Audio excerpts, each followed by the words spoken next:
My name is Mackenzie Waisaki. I'm a student at Benzie Central High School, and this is my junior year. Benzie is a really good school. It's a little small, but that just means that it's easier to know where you're going and find your way around. That also means that we have pretty good relationships between students and teachers, so you know pretty much everyone as you're walking down the hallways. The relationship between staff and students is really good as well. We have a lot of teachers and staff who are willing to really invest in our needs and what we need here at the school. So that's really good, because for students who are struggling in class, it's good to have someone who knows you and knows what you need in order to succeed, and that's what teachers really look out for here, is that we as students are succeeding in our classes, in their classes, and in any other class that we might have, so it's really good. This is my first year doing Teacher Academy at the school, and I help teach both of the middle school choirs and a 7th grade literacy class. So 3 times a day I go into a middle school classroom, which means I see about 63 students per day. It can be hard to keep track of them all, but it's a really good relationship with us, I think, and it's nice knowing what teachers do all day. It really gives me a healthy respect for the teachers that I have in my classes, not just that I go and assist in teaching, so that's really helpful for me. So besides the teachers that I go in and talk to every day, I took it upon myself to interview a few of the teachers at our school to get a glimpse of what the daily life of a teacher involves. My name is Kelly Carpenter, and I teach 7th and 8th grade English right now. This is my 5th year teaching here at Benzie. But okay. My name, Jeff Seymour. How long have I been teaching at Benzie Central? I started the fall of 2001, so I've been here since then. So long time. I'm older than dinosaurs.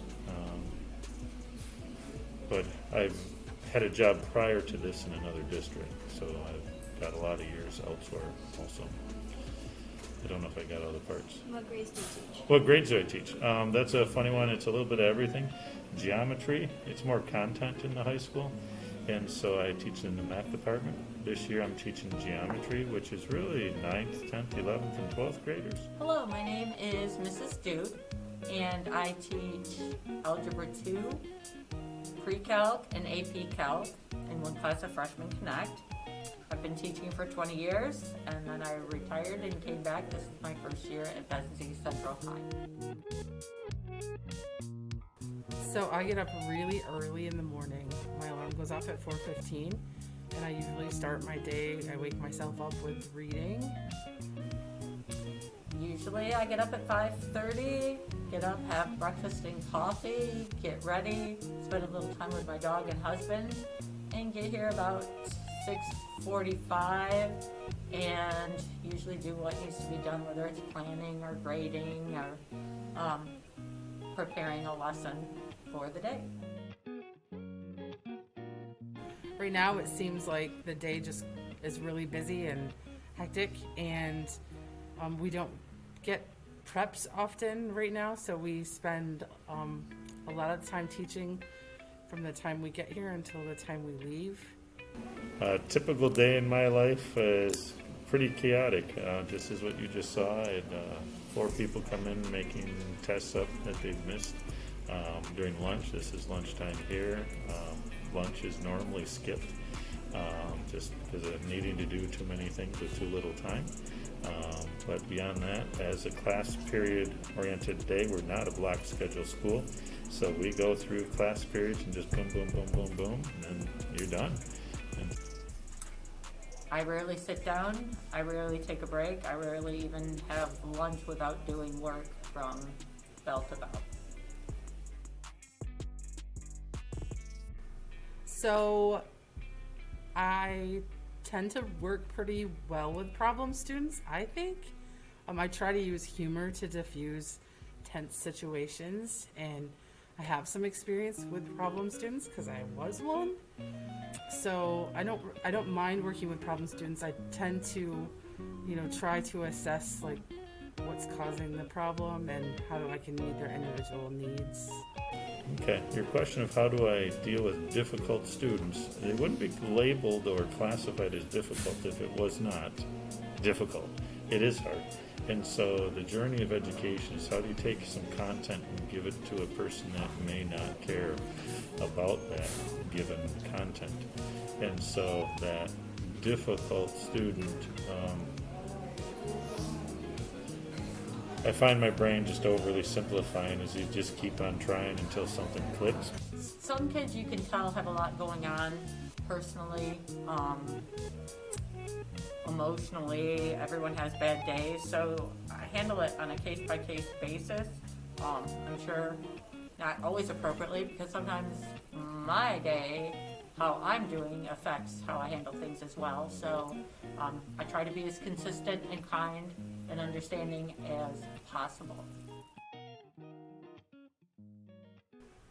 We start class with reading or writing every day, and then we move on into the rest of our activities.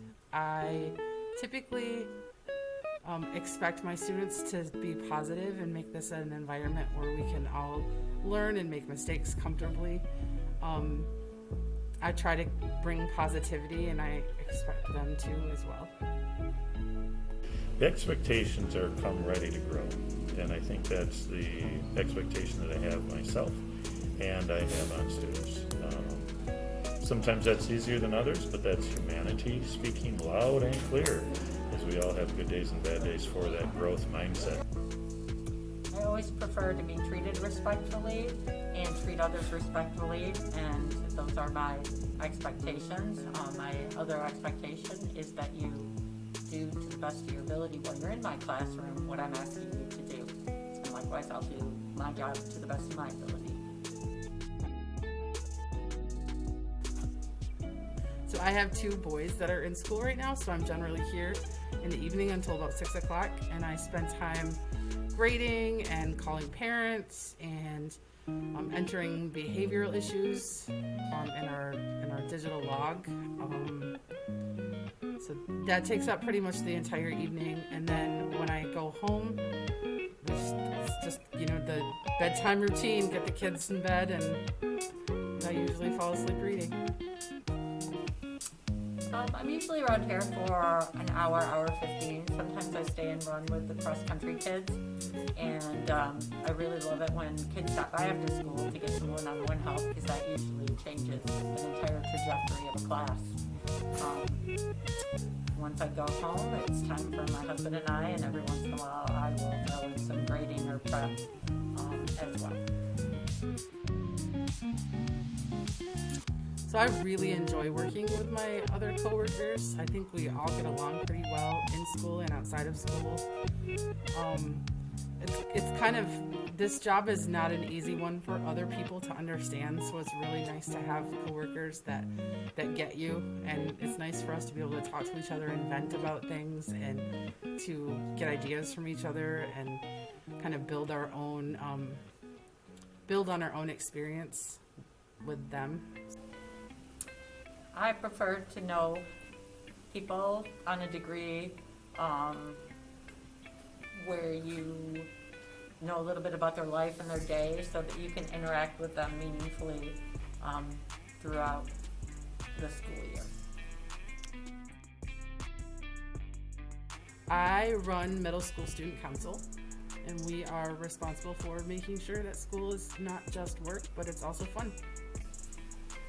At different points in my career, I did a lot of extracurriculars. I've coached, I've taught night classes, weekend classes, remediation classes. But right now, I'm just here to do the best I can during the day job.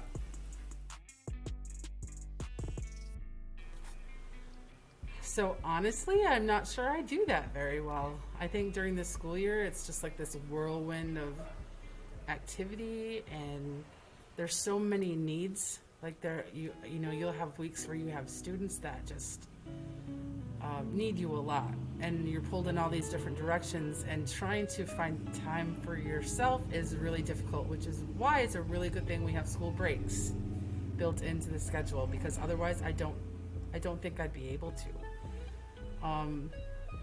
I try. I do a lot of good for me things in the summer. That's kind of when I like build up my reserve. I'm a runner and I like to exercise in general, so that's a big stress relief. My husband and I have that in common. I love to garden. That's a big stress relief seasonally. We're very social and do a lot of things with friends. One thing that I've learned with teaching is that you can't do things like taking your work home, because if you don't set boundaries with this job, it will take over your entire life. I'm pretty lucky in that I've gotten to do pretty much everything I've wanted with my life. My first career, I became an electrical engineer, and I worked in that career. And then I had kids, and I was able to afford to stay home with my children. And then my kids went to school, and I was able to become a teacher to stay with my children. And I'm fortunate enough to be financially able to do what I want with my life. And I've stayed home for 2 years in retirement, and I love that. But I also love this too. And I'm happy to be here for this year to help students that need it. In short, being a teacher is not easy, but it's worth it to see the students grow and succeed as they become adults and as they just get ready to be out in the real world.